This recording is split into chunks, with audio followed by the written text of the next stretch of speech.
Dear students, आज हम आपके लिए लेकर आए हैं 10th क्लास ट्रिग्नोमेट्री 8.1 से क्वेश्चन नंबर 11।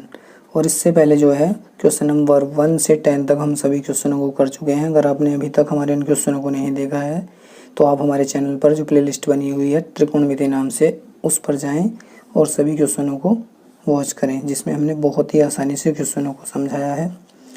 देखेंगे इसमें क्वेश्चन नंबर 11।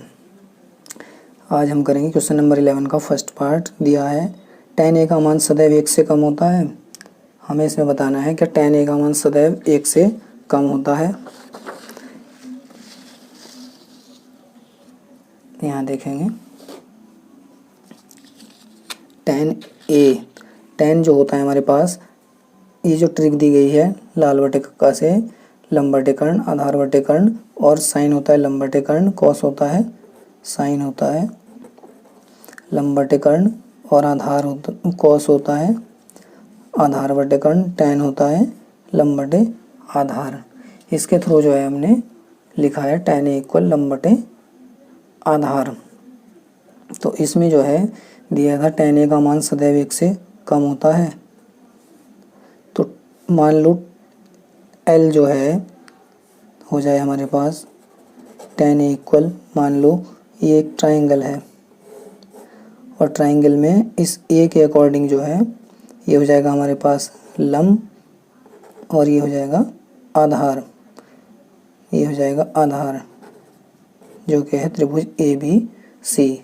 तो लंब और आधार, मान लो लंब अगर हमारे पास होता है 8 और आधार होता है 2 हो जाए या फिर 4 हो जाए, कुछ भी हो सकता है आधार। तो इस तरह से जो हम देखते हैं तो 4 दूनी 8, tan a का मान हमें प्राप्त हुआ इस तरह से 2, जो कि इस बात को प्रूफ करता है कि tan a का जो मान है, tan a का मान सदैव 1 से कम होता है, जो गलत है। यह क्वेश्चन हमारा जो होगा वो होगा असत्य। इस क्वेश्चन का आंसर हो जाएगा असत्य, क्योंकि ऐसा पॉसिबल नहीं है, असत्य। इस क्वेश्चन का जो आंसर रहेगा वो हो जाएगा असत्य, क्योंकि tan a का जो है अगर लंब की दूरी बढ़ाते जाएं हम और आधार की मान लो 2 हो 4 हो 6 हो कुछ भी रखते जाएं, तो इस तरह हमारे पास tan a की वैल्यू जो है 1 से अधिक बहुत नंबर्स प्राप्त हो सकते हैं। अब देखेंगे हम इसका question number second. Question number second जो लिखा हुआ है वो है कोण A के किसी मान के लिए sec a बराबर होता है 12/5।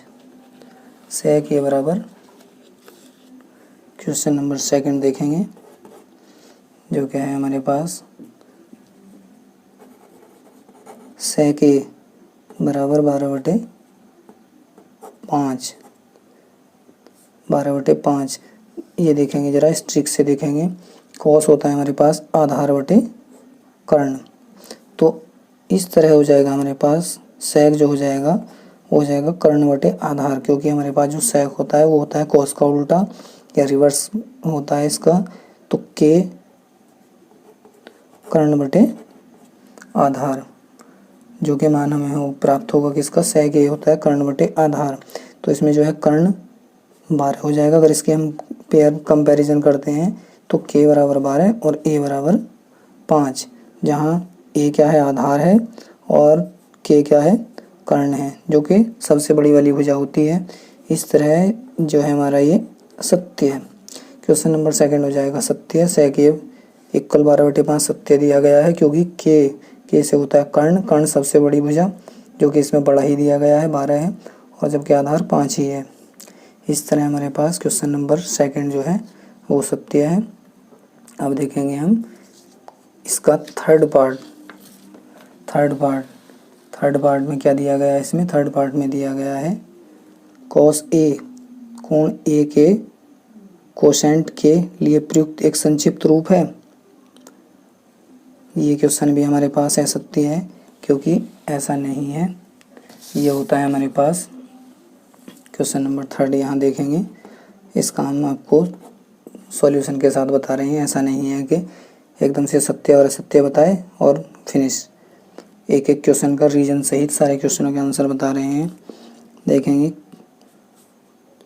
कॉस ए, जो हमारे पास कॉस ए है, कॉस ए कोण ए के कोसाइन, कोसाइन का संक्षिप्त रूप है।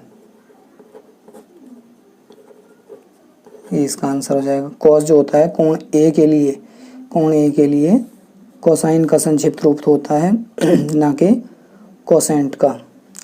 कोसेंट का संक्षिप्त रूप नहीं होता है ये। तो ये हो जाएगा हमारे पास असत्य है। थर्ड का आंसर हो जाएगा असत्य है। देखेंगे यहाँ पर लिखा भी गया था,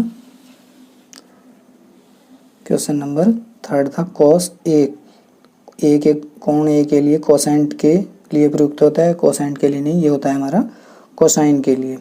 अब देखेंगे हम question number 4, cot A, cot और ए का गुणनफल होता है। देखेंगे cot A, 4 question, cot A, cot और ए का गुणनफल होता है, असत्य, ऐसा नहीं है। ये होता है हमारा कॉट ए जो होता है, ये होता है कोण ए, कोण ए का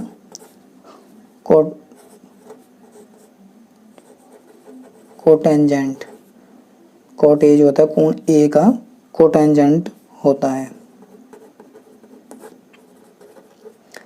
असत्य है, क्योंकि इन्होंने दिया था कॉट ए जो होता है कॉट और ए का गुणनफल होता है, ऐसा पॉसिबल नहीं है। कॉट ए जो होता है वो होता है ए का कोटेंजेंट, टेन और कोटेंजेंट। अब देखेंगे हम क्वेश्चन नंबर 5 लिखा है हमारा क्वेश्चन, किसी भी कोण थीटा के लिए साइन थीटा इक्वल 4/3। क्या ऐसा पॉसिबल है? किसी भी कोण थीटा के लिए साइन थीटा इक्वल 4/3। देखेंगे क्वेश्चन नंबर 5, क्वेश्चन नंबर 5 लिखा है हमारे पास साइन थीटा इक्वल 4/3, लाल बटे कक्का से लंब बटे कर्ण, साइन होता है लंब बटे कर्ण, लंब बटे कर्ण। तो ये अगर हम इसकी कंपैरिजन करें तो लंब हो जाएगा 4, लंब हो जाएगा 4 और कर्ण हो जाएगा 3। ऐसा पॉसिबल नहीं है। अगर मान लो हम एक त्रिभुज बनाते हैं तो इसमें हमारे पास लंब हो जाए ए के अकॉर्डिंग, ये थीटा एंगल है तो इसके अकॉर्डिंग हो जाएगा लंब 4 और कर्ण हो जाएगा 3, जो कि एक गलत है। कर्ण हमारे पास सबसे बड़ी वाली भुजा होती है, तो इसलिए ये हो जाएगा असत्य, ऐसा जो कि है पॉसिबल नहीं है। तो इस प्रकार हमारे पास जो है 11th के सारे सत्य असत्य वाले सारे पार्ट्स हो चुके हैं। फर्स्ट आया है हमारे पास असत्य, सेकंड आया है सत्य, और थर्ड आया है असत्य, फोर्थ आया है असत्य, और फिफ्थ आया है हमारे पास असत्य। तो ये क्वेश्चन हमारा 11 भी कंप्लीट हो चुका है। इस प्रकार हमारी जो है ट्रिग्नोमेट्री की 8.1 एक्सरसाइज सारी की सारी कंप्लीट हो चुकी है। अगर आपने अभी तक इन क्वेश्चनों को नहीं देखा है तो आप हमारे चैनल पर प्लेलिस्ट बनी हुई है त्रिकोणमिति ट्रिग्नोमेट्री के नाम से, उस पर जाएं और सभी क्वेश्चनों को वॉच करें। अगर आपको हमारा वीडियो अच्छा लगा हो तो वीडियो को लाइक करें, चैनल को सब्सक्राइब करें। Thanks for watching.